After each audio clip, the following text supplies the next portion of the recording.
Normally, I start these videos with something like funny or awkward or weird, just my random stream of consciousness, whatever's going through my head. But at this exact moment, there's really nothing going through my head, which is weird in and of itself, really. But, I guess we're just going to roll with this, and I'm just going to say, hello, I'm Mrs. Soap and Clay. Let's make stuff.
How's it going, Sudsers? Welcome back to the channel. You are at Soap and Clay, where we make all the soapy things.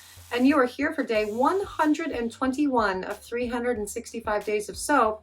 And today we are making the Peridot. Now this is the August birthstone soap. So that's awesome because I've had so much fun making the birthstone soaps up to this point. And I'm super excited to work with like a really light green and all the things that a Peridot is. And yeah.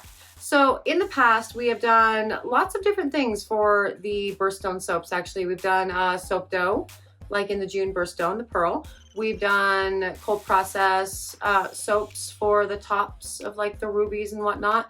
And today we're doing a melt and pour. And the reason we're doing a melt and pour top for the gemstone soaps is because I really wanted the greens and the golds to show up really well within the gemstones themselves. And also I wanted to play with the design a little bit and actually put the gems inside the soap batter as well as on top. So I wanted a cool, like clear soap so you could see through it. Yeah. And that's what today is. So let's go watch the making of the Peridot birthstone soap. And we will tell you all about the Peridot and how awesome it is, in the video. Okay, it is August, which means we are doing the August birthstone soap. Now this one is a really beautiful soap and I was very excited to make it because of the beautiful bright green colors going on here. So we have these two colors that we'll be using, just a little bit of the dark green for an accent. And then again, we did the melt and pour for the Peridots themselves because I really wanted to get the sort of like translucent nature from the stones. So we did not do a melt and pour for the gems. Now the oil blend for this, it's a 40% solid oil. So that's 35% coconut oil and 5% shea butter that goes into this. And then the remaining 60%, the liquid oils, we have a 30% olive oil, because green, and 20% grapeseed oil, because green, 5% hemp seed oil, because green, and 5% argan oil, because I love argan oil and the silky moisturizing power it has in a batch of soap. And yeah, that was unemulsified. We're going to keep going, and we are going to work this to, yeah, that's actually pretty good. You could totally go from there. Yep, do the thing, good. Now we're going to work this to just past emulsification. We're looking at like a thin trace, I guess, if you want to use those terms, for this batter. Now the reason for that is we are doing a slanted layers technique with a bit of a drop swirl in the top. And I want to keep the batter for the drop swirl, so the light green and the dark green at the top, really, really fluid, because these two layers, the slanted layers, the base will be this light green here, and the white will be the remainder of it. We have to give them time to set up in the mold, right? And so I have a couple tricks that I do with that to get it to firm up faster in the mold. And it's not a terrible process because you're dealing with two layers, as opposed to, 7, 8, 912. Georgia actually had an idea for a soap when she was coming up with content when we had a different format in mind when we were going to start this. But you know, COVID, we started it differently because COVID. And one of her ideas was a 100 layer soap. And I went, no, you can do that. That sounds like a fun Georgia May project. And she has not brought it up since. So I don't like layers. But this guy is great. The kaolin clay went in with half of the scent. Now the scent for this, it's a very bright, like final push for summer, right? So that's a Mexican lime, tangerine, kumquat, kiwi, a little bit of watermelon. It's very bright and fun. It reminds me actually of like a Mai Tai, which is, you know, awesome. So I thought that was really fitting for the brightness of this soap and how beautiful that green is. And we are ready to pour this now into the mold.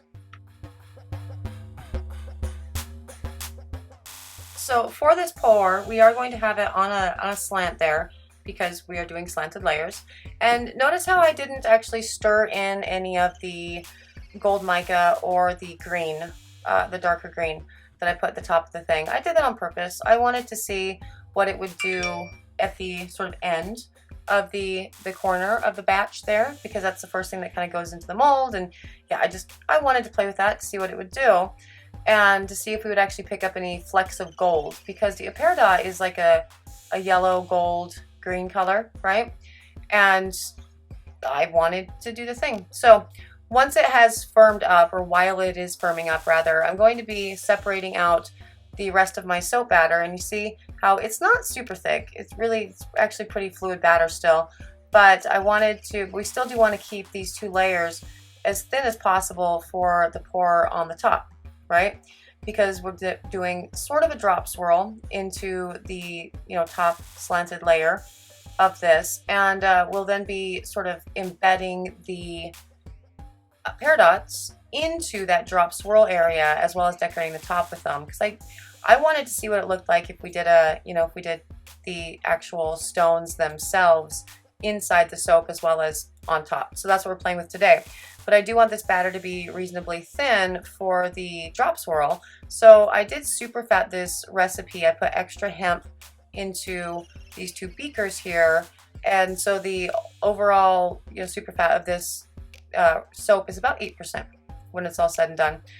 Now I am going to work on the second layer, which is a white for the top of the green, and I have it set up on a slant. And again, I put a heat pack next to it to kind of help it firm up faster in the mold itself, so we can pour this on and get ready for the next, you know, the next stage. And the rest of the scent blend is going to go into the white portion. This is actually a very lovely scent blend. It doesn't have any sort of problems with discoloration or acceleration, but just to make sure that the soap that's left in the beakers is very, very fluid, I did not scent that portion at all, which is something you can totally incorporate into your soap making at any time. If there are pieces that you want to stay white in your soap batter, for example, and you're working with a fragrance that will discolor, don't scent that portion and just kind of overly scent the other, and it all ends up kind of coming out in the wash. But on dunch.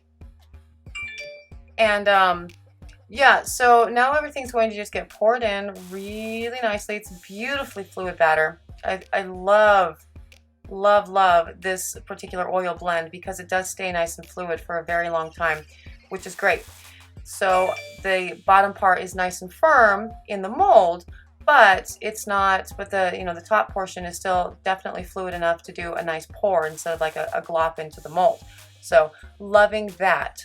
Now that both of the layers are in, I will take the mold and put it back down on its bottom and do the drop swirl with the two green colors, and see how I'm pouring it pretty high. I do want it to kind of break through a little bit of that white, not a lot, but enough that it's actually within the white as opposed to sitting on top of it. Otherwise you're not going to see it at all because we're covering everything with the Peridots, right?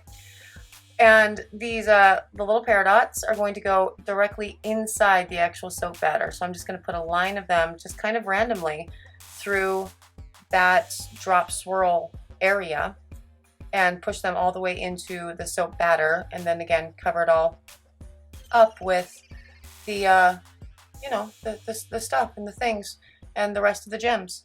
So yeah, just, you know, doing things and putting the stuff in. And they're also pretty. There's not a ton of variation in any of the Peridots themselves. And that's also why I didn't use like multiple colors of green, right? Just the one darker green, just to kind of give some depth behind these melt and pour stones inside the soap itself.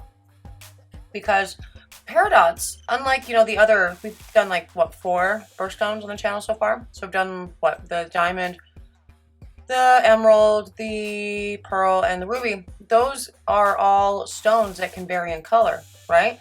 Peridot is one of the few stones that there's no color variation. It's always like this sort of yellowy gold green. And so I didn't want to play with the extra colors in the batter too terribly much, which is why I decided to go with this sort of simple design with just a 2-color slant and then just a little teeny tiny bit of green of the darker green to give some depth. And also why the gems are not made with like white or like black veins or anything going through them, because we're mimicking a peridot here, and peridots are, you know, interestingly, they're always just the one color. And I don't know, I thought that was cool. Like, one of the things I love about doing the birthstone soaps is I get to look up information on, well, any themed product that we do, so I can sort of use that to guide my, you know, my soapy journey. And the Peridots, they were actually the cool information about them. Like, right? Like they're again, it's a birthstone that's always just this sort of olivey green. And apparently they can come from meteorites, like asteroids, which is crazy. But I mean, there's also, they're now like, you know, mined from the earth too or whatever, but meteorites, that's cool. And they're in, I guess they're a really big deal in Hawaii. And they are, what, Pele's Tears, which is pretty awesome. And the Peridot itself, as far as the, you know, meaning or whatever go, it's meant to symbolize strength, and also it protects against nightmares and, you know, brings confidence and good luck and good health to, you know, the wearer, or, you know, all August birthdays, really. Which, cool stuff, right? Like, that's one of my favorite parts about doing all of this. I get to research the things and learn stuff that I didn't know before. So now maybe you know that. And yet, at the end, we're just gonna dust it with some gold mica, and this is ready to get put aside. We will not be C-popping this because I do not want the tops to melt, the melt and pour, you know, gems to melt, really. So it's just gonna sit on the counter overnight, and then we will cut it tomorrow and see what we're working with, you know, inside the soap. And it's cut day. Cut day is my favorite. It used to be my least favorite because I was always afraid that I was going to cut the bars wonky, and, you know, for a long time I kind of did. But look how pretty that is. That's beautiful. It's so exciting to cut into a brand new pour and design. And ooh, I like the way it did the little green and gold there at the corner. I don't know if that'll actually end up showing up in the cut itself though. I'm thinking it's probably going to be mostly just the green, the light green. We're not going to see any of that cool, like the dark green lines, like the mica lines essentially there. And yeah, got my trusty tape measure out for this one because this is too tall, A, to go through my regular cutter. The regular cutter has been broken for quite a while, too. And C, there's melt and pour in there. And the wire cutters don't do really well with melt and pour. And that's actually why the cutter is broken right now. Really. Mr. Soap and Clay promised he'd get me a new cutter, though. He's going to build me one. That's the thing. And look how pretty that is. Oh, that's so nice. That is a beautiful bar of soap. You know, there's something to be said about simplicity with soaps. I've said it before, I'll say it again. I'm a sucker for swirls, but sometimes they're just a really simple design. It's very striking and it's amazing. And this is, I think, definitely one of those instances where just so pretty. I love that. That drop swirl ended up really cool too. That was a really cool drop swirl. Now it got pressed out some, right? Because I put in the Peridots in that one area, really. And So it did get pushed out because of the extra soap, you know, the melt and pour that was put in. But they're cool drop swirls. That's really nice. It's almost like it's encasing the, yeah, it's super pretty. Almost like it's encasing the peridots. It's beautiful. Oh my goodness. This is an exciting one to add to the gemstone line. It's actually a little bit closer in design to the very first one that we did for the gemstone line, right? With the April birthstone, because that one was pretty simplistic. It had like the blue and then like the black kind of swoopy line and then white. And then I think all of the ones that we did past that, no. So the May birthstone was a lined soap, right? It was a layered soap. And then the June and July ones were both very swirly. And this one is just kind of like a color block status, and I love it. It's so beautiful. This particular scent blend too, it survives saponification really well. So it's still a very potent blend, which is interesting for citruses because normally citruses are tough to get to stick, but because I make clay soaps, right, I have tons and tons of kaolin clay in this batch. It actually helps with the sticking of the scent as well. So there's another, you know, bonus for making clay soaps. Like A, they're awesome, but 2, they make sure that your scent stays through, you know, saponification. So also awesome. Yeah, those are, again, I'm not seeing just on the side. And I guess that's kind of cool to have that side with the little, you know, line there, but really none of the green and the gold came through in the bottom base there. But that is beautiful. That kind of looks like a shield. That little peridot that was in the soap at the top there. That was really cool. But yeah, the green lines didn't really show throughout the rest of it, and that's good to know. Now that's good to know. They could have, if I had poured it differently and I didn't do a wall pour. If I just poured it right in the middle, they would have sort of swooped out from the middle. But it's kind of hard to do anything but a wall pour when you have your, you know, mold slanted, because the wall is the best place to put it. As far as gravity and all that thing goes, you know, when you're whatever. But yeah, no, these are really, really pretty bars. I'm really, really happy with these ones. The lather and everything on these is going to be great just because of the oils that were selected. It's going to be a really luxurious lather with the hemp and the argan and everything in it. But, you know, there's day 121, the August birthstone. It's August, which is cuckoo bananas.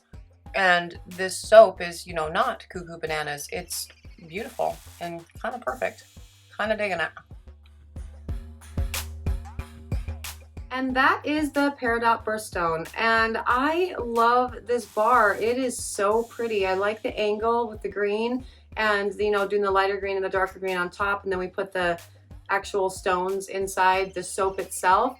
That was a really fun addition to all of this. I really enjoyed the making of this bar. I was excited to cut it open and was very happy with the end results. Now, if you are interested in the August Peridot birthstone soap, you can totally find it on the website. It's at soapandclay.com. If you are interested in following me on social media, yeah, you can do the things. I'm there. I'm on Facebook, Instagram, and Twitter. And if you are interested in more soapy antics, subscribe to the channel. Again, we are at day 121 of 365 days of soap. So we're doing this every day, as the name might suggest. So, you know, subscribe, come back, see what we're doing tomorrow. But for today, that does it for me, and I will see you guys all again tomorrow. Thank you so much for joining me for another round, and I'm out of here. Bye.